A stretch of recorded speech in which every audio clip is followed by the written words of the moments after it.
आकाशवाणी नागपूर प्रसारित करीत आहोत मराठी नभोनाट्य नातं. लेखिका माला केकतपुरे. निर्मिती सहाय्य जावेद खान. सादर करते राजेश कळमकर. चला तर ऐकूया मराठी नभोनाट्य नातं.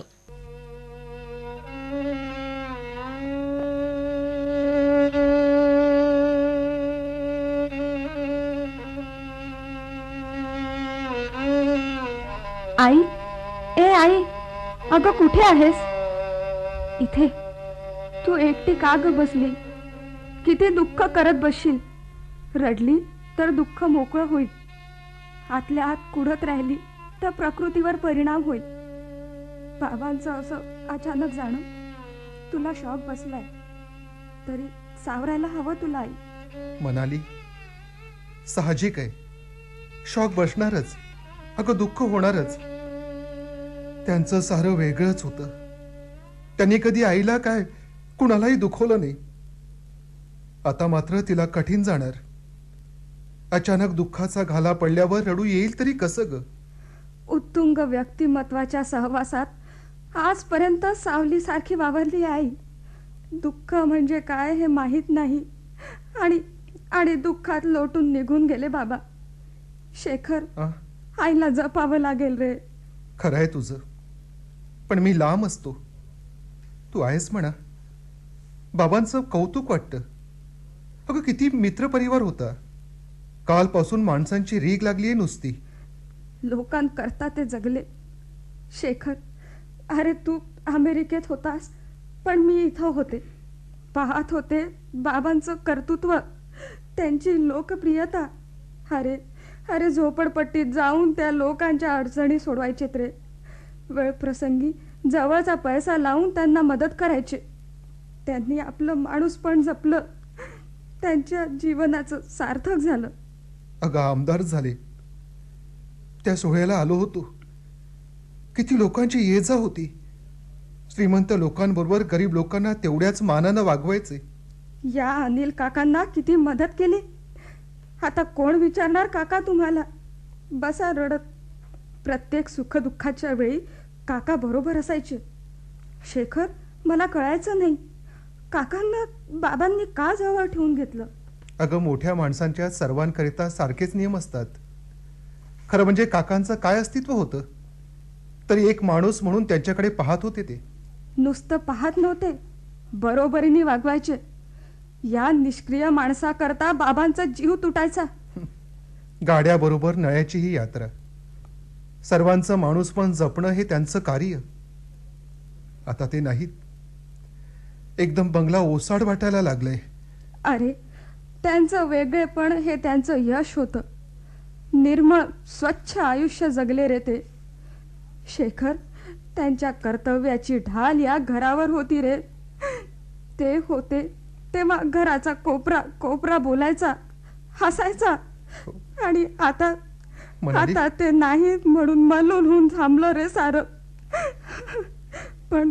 पण एक सांगते, बाबांसारखा लोकप्रिय माणसाची मुलगी आहे मी. या गोष्टीचा अभिमान आहे मला. आई, तू काळजी करू नकोस, आम्ही आहोत. त्यांचं किती म्हणून कौतुक करावं. एका फोननी किती कठीण काम असो ते व्हायचं.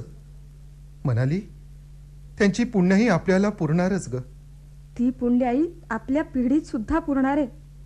म्हणाली, माझी भेट व्हायला हवी होती ग, नाही होऊ शकली. अगं मला लगेच फोन करून कळवायचं तरी होतं, पण तेवढंही नाही झालं तुमच्याकडून. ते कशाला करतील? त्यांनी कधी काही केलं? आईने मला कळवलं तशी मी आले. साध्या तापाचं काय कळवायचं म्हणून नाही केला मी पण फोन. पण तेवढंच मिळतं झालं रे. नाही त्यांच्या सेवा करता आली. दुसऱ्या करता चंदनासारखे झिजले, पण स्वतःच्या वेळी मात्र कसे पटकन निघून गेले बघ. म्हणाली, हे माझी आठवण काढली होती का ग? एक काही म्हणाले का ते? नाही रे, परवा तर कोमातच होते. विजताना दिवा फडफडतो तसे थोडे शुद्धीवर आले आणि अनिल काकांचं नाव घेतलं. हो, त्यांचं घेतलं. काहीतरीच. काय? अनिल काकांचं? आश्चर्य आहे. पाय पुसण्याचं नाव घेत एवढ्या मोठ्या माणसानं जावं?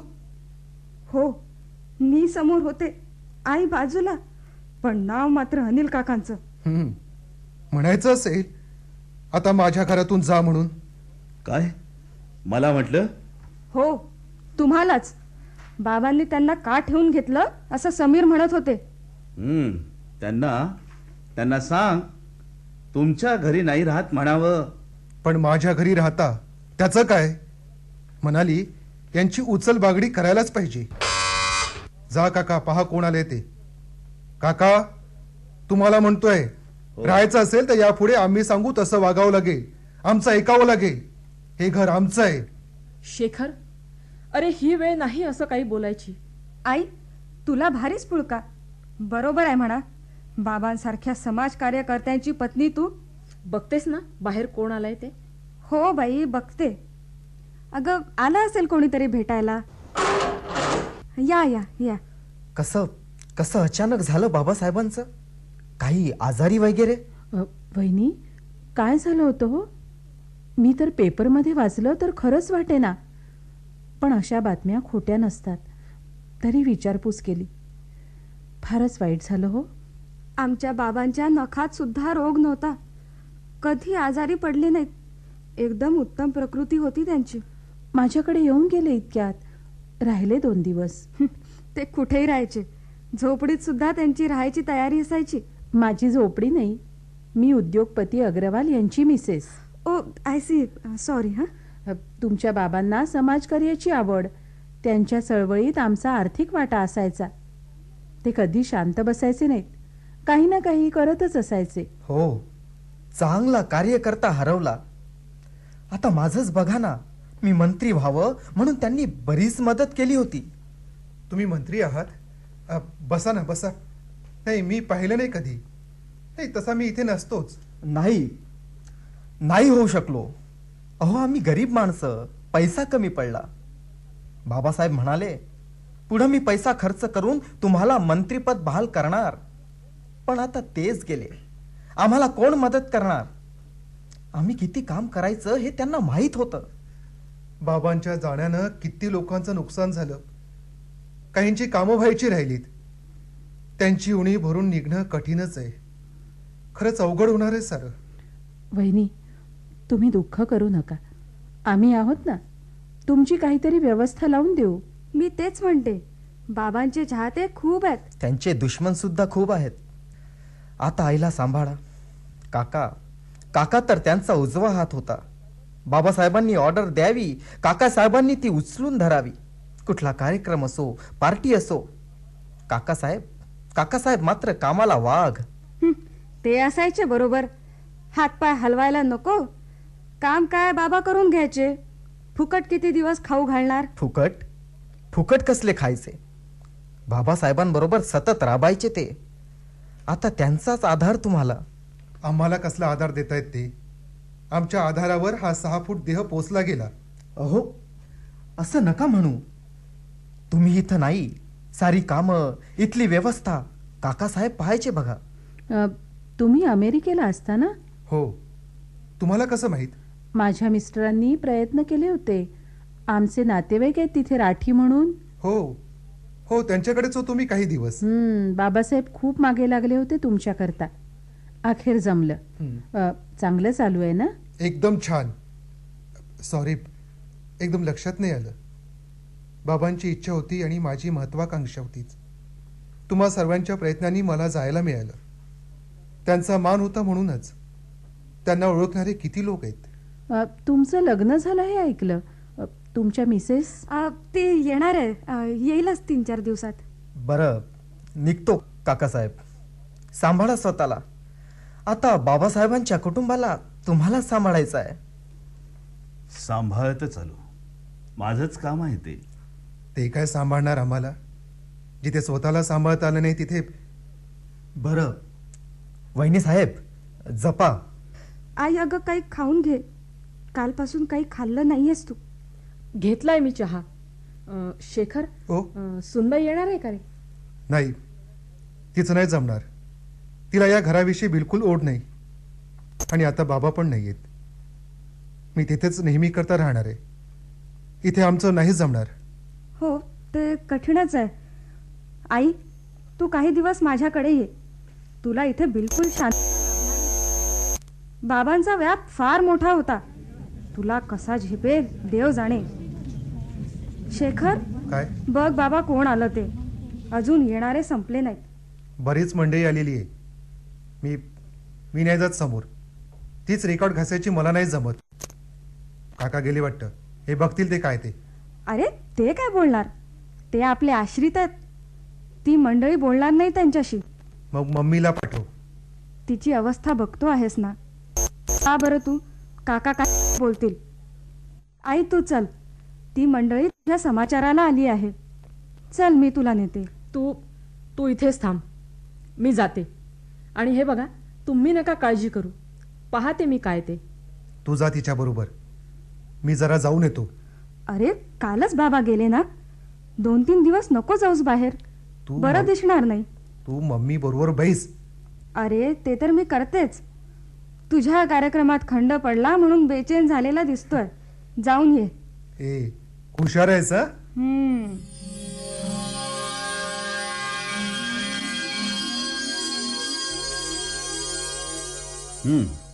शाळेचे चेअरमन आले. शेखर होते ना इथं. नाही, ते समोर आले तर बरं होईल. तो गेला खोलीत. त्याला जायचंय. तयारी नको करायला. काका एक विचारते. मनू, त्यांना काही विचारू नकोस. आई, अगं तुझ्या साधेपणाचा भोळेपणाचा फायदा घेतील हे. काय ऐकलं मी. कधी कुणाकडून फायदा करून घेतला नाही मी.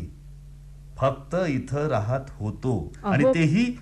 अहो, तुम्ही कशाला उगाच लक्ष देता मुलांकडे. हे बघा, तुमचं राहणं आता योग्य नाही. समजलं. बाहेर कोणी आलंय वाटतं. मी पाहते.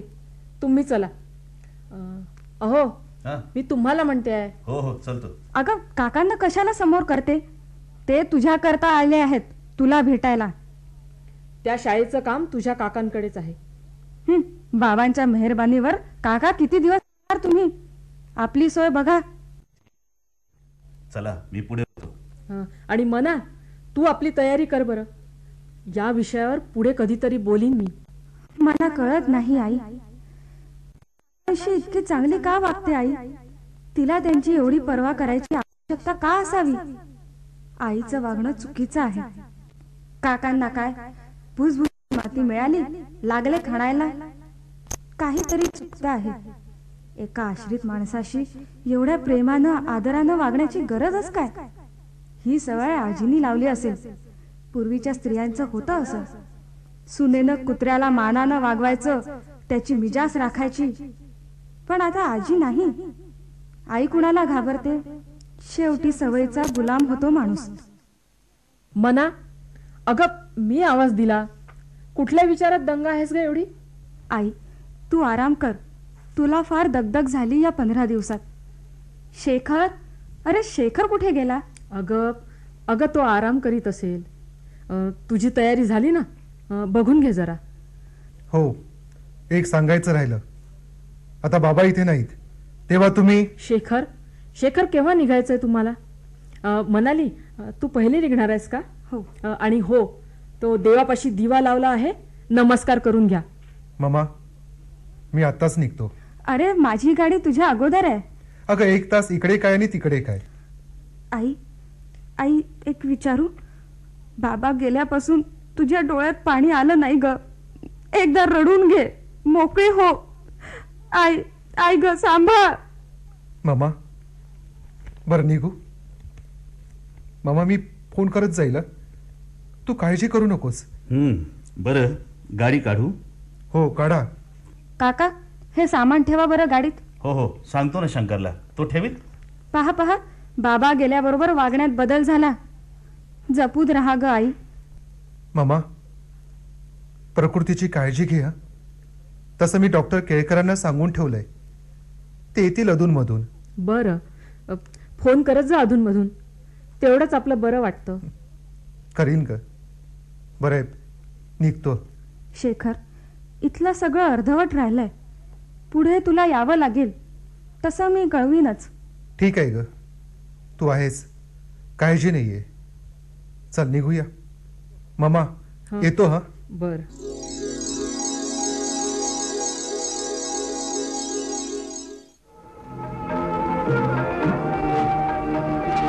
रेडिओचा आवाज थोडा कमी करा. आत्ता समीरचा फोन येऊन गेला. कशाला? आलं माझ्या लक्षात. त्यांना काही रक्कम हवी आहे, हिस्सा मागत आहेत. नाही, देऊ लगेच कसं देणार? त्याकरता काही बोलले नाही ते. मला न्यायला येते आहे म्हणाली. प्रमिला, हं. अगं ते कसं शक्य आहे? 4 दिवसांनी तोच तर प्रश्न मला पण पडलाय. सांगून टाकाताच, नाहीतरी कळणार आहेच ना.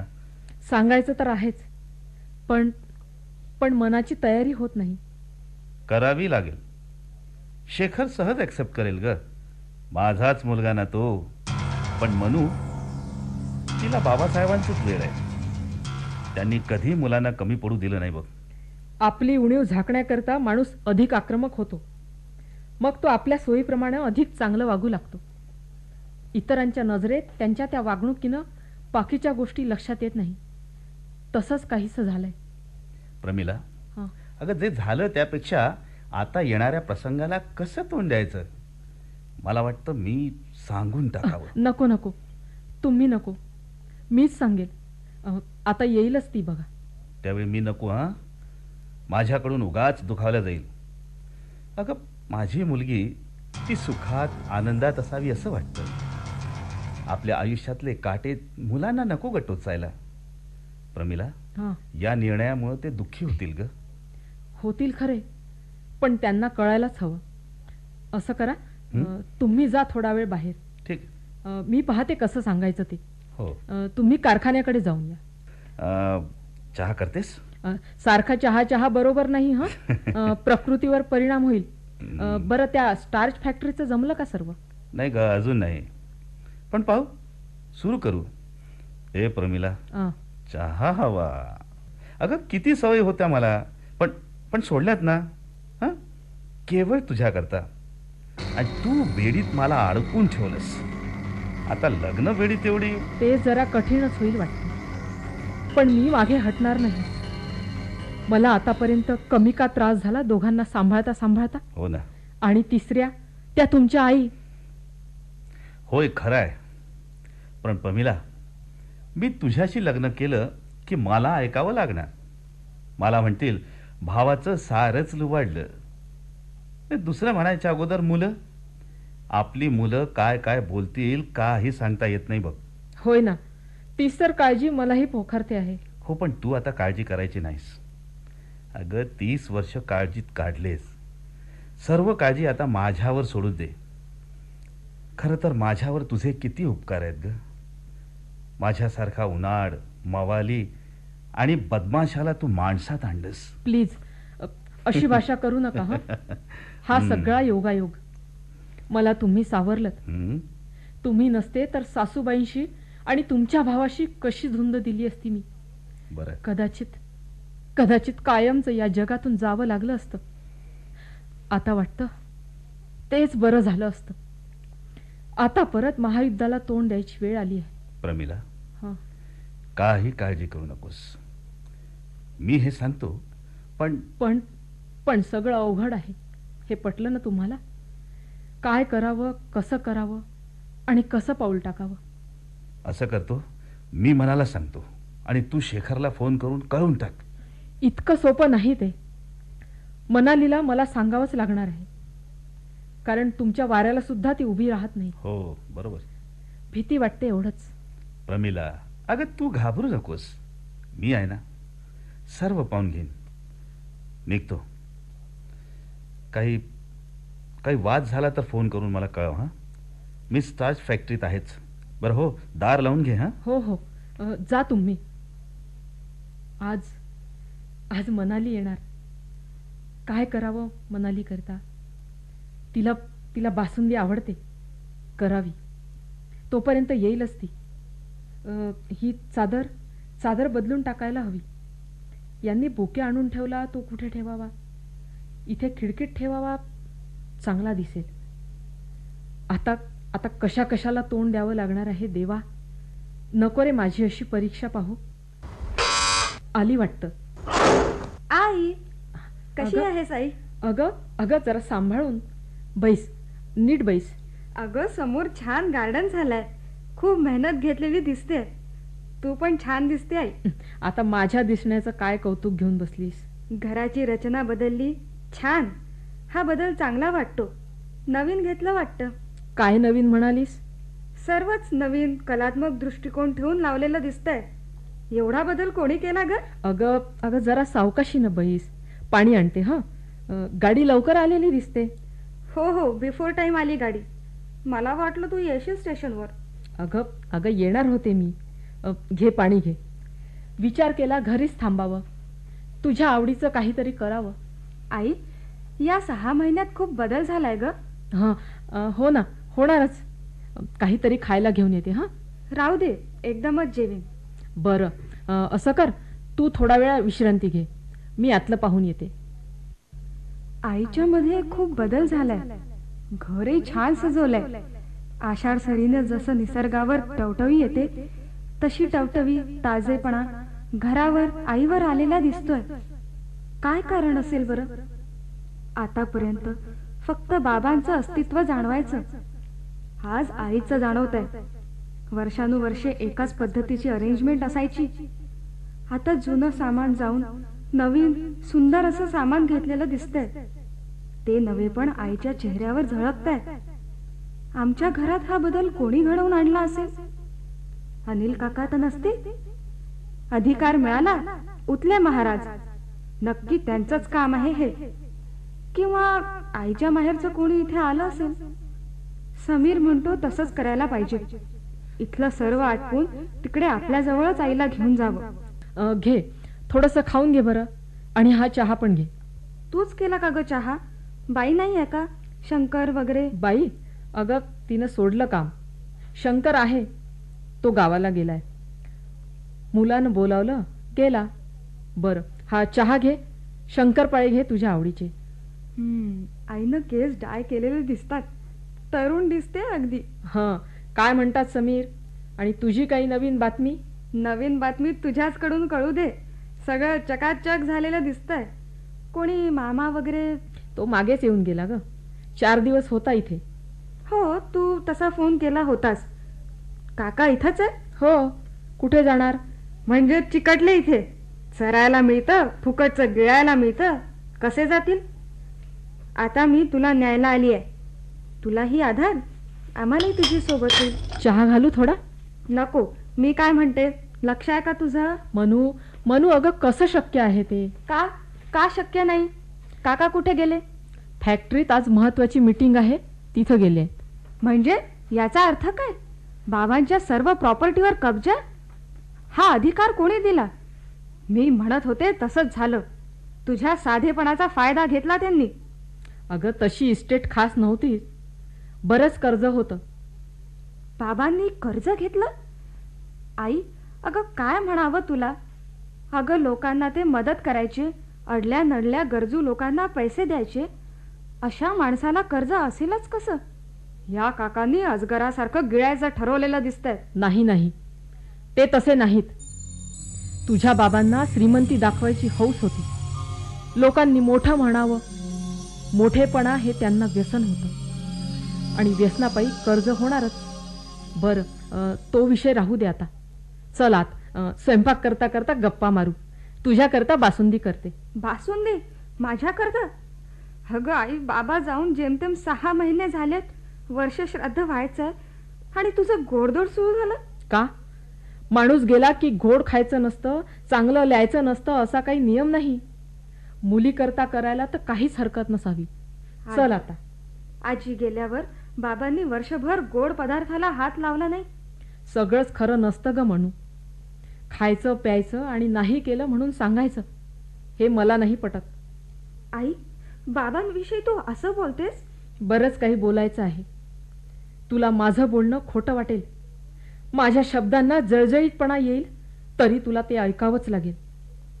चल आता, जेवण झाल्यावर बोलील. काय म्हणालीस? तू स्नान करून घे. हो, प्रवासाने अंग कसं आंबून गेलंय. अरे वा, किचन तर जोरदार केलं. खूप बदल करून घेतला. छान झालं. तू कागदावर काढून ठेवलं होतं ते किचनचं डिझाईन मी अगदी जपून ठेवलं आणि आत्ता तसंच्या तसंच करून घेतलं. कमाल आहे तुझी. खरंच यू आर ग्रेट. अगं, तू आर्किटेक्ट व्हायला हवी होती किंवा अगं, मलाही ती लाईन घ्यायची होती, पण बाबांची इच्छा नव्हती. शिकतानाच लग्न करून टाकलं. ती इच्छा राहूनच गेली. ते सर्व मागे पडलं ग. खंत वाटते ना. आता करायला काय हरकत आहे मग. समीरला नाही आवडत ग. त्याला घरातली घरगुती बायको हवी. बाहेरून आल्यावर हसतमुख असणारी पत्नी हवी. काळ बदलला तरी नुसत्या समान हक्काच्या गोष्टी चघळायला विषय हवा म्हणून विचारतेच.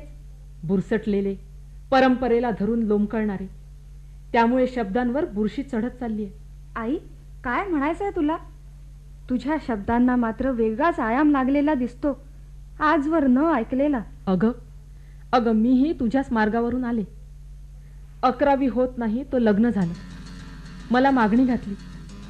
श्रीमंताचं ठिकाण, काही विचार न करता करून टाकलं लग्न आणि जबाबदारीतून मोकळं होण्याची घाई.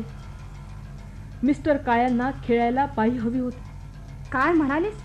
मिस्टर काळ्यांना? काय बोलतेस काय माझ्या बाबांविषयी? इतका परकेपणा त्यांच्याबद्दल? होय, मला ते परकेच होते. म्हणाली, अगं तुझ्या लग्नाच्या वेळी म्हटलं इतक्या लवकर लग्न करू नका, पण नाही ऐकलं. हुकमत गाजवण्याची सवय, तुला लवकर घरातून बाहेर काढण्याची घाई, शेखरला अमेरिकेत ठेवण्याचा हट्ट. माझ्या मुलांना माझ्यापासून दूर ठेवून सूड घ्यायचा होता. अगं आई, काहीतरीच काय बोलतेस? तुझी आजी मुलांना हात लावू द्यायची नाही. अंगावर पाझेपर्यंत समोर उभी राहायची. वेळ झाली की हिसकावून घ्यायची. फार फार भोगलंय ग मी. हे काय सांगत बसले. काही शब्दांनी आपोआपच मनाची दारं उघडतात. असं कर, तुझा आटप. उगाच आल्या आल्या डोक्याला त्रास नको. खरं सांगू, या बोलण्यानं मनात वादळ उठलं. आज तुझी बाबांविषयी तिरस्काराची भावना कळली. आई, मला वाटतं त्यांचं मोठेपण तुला जाचक झालं असेल. जाऊ दे ग. जिथे लग्नच जाचक ठरलं तिथे नंतर बोलू आपण.